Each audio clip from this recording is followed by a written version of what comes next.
বিধানসভায় শুভেন্দু অধিকারীকে 1 মাসের জন্য অপসারণ এবং মহাকুম্ভ মেলাকে মৃত্যুকুম্ভের তুলনা করাকে কেন্দ্র করেই সনাতনীদের পক্ষ থেকে পূর্ব মেদিনীপুরের মেছেদার 5 পয়েন্টে বিক্ষোভ কর্মসূচি। এদিন সকাল 11টা থেকে বিক্ষোভ কর্মসূচি চলে। পরে মুখ্যমন্ত্রীর কুশপুতুল দাহ করা হয়, পরে পুলিশের হস্তক্ষেপে বিক্ষোভ তুলে নেওয়া হয়। গতকাল পশ্চিমবঙ্গের ঐতিহ্যবাহী বিধানসভা, যে বিধানসভায় অধিবেশন চলাকালীন আমাদের রাজ্যের সম্মানীয় মুখ্যমন্ত্রী ভারতবর্ষের হিন্দু সনাতন ধর্মের ঐতিহ্যমণ্ডিত মহাকুম্ভকে নিয়ে যখন সারা ভারতবর্ষের হিন্দু সনাতন ধর্মের মানুষজনেরা মাতোয়ারা,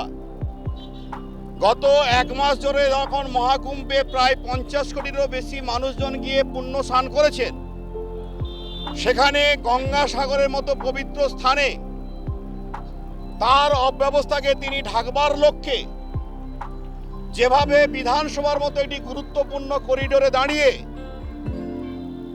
একজন রাজ্যের মুখ্যমন্ত্রী বিধায় যেভাবে মহাকুম্ভকে মৃত্যু কুম্ভের ন্যায় মৃত্যু কুম্ভের সঙ্গে তুলনা করে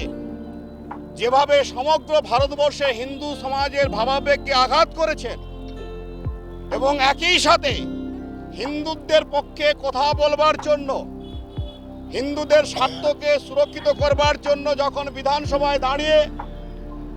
এই রাজ্যের অন্যতম বিরোধী দলনেতা তথা পশ্চিমবঙ্গে সনাতনী সেবক বিধায় জনপ্রিয় জননেতা শুভেন্দু অধিকারী মহোদয় যখন হিন্দুদের বিষয়বস্তুর উপরে দাঁড়িয়ে হিন্দুদের স্বার্থকে সুরক্ষিত করবার লক্ষ্যে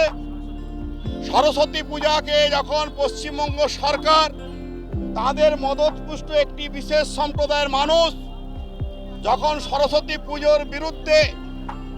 মমতা ব্যানার্জির বিরুদ্ধে, দুর্গা পূজাকে ভাঙার বিরুদ্ধে,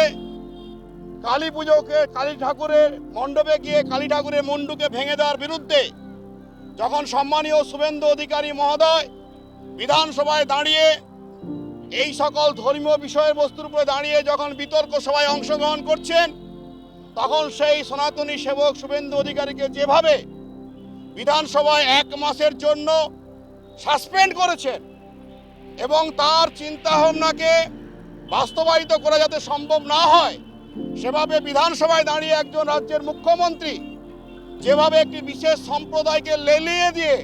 শুভেন্দু অধিকারীকে প্রাণে মারবার জন্য হুমকি দিয়েছেন, তার বিরুদ্ধে আজকে সারা বাংলা জুড়ে সনাতনী হিন্দু সনাতন ধর্মের মানুষজনেরা সর্বত্র এই রাস্তা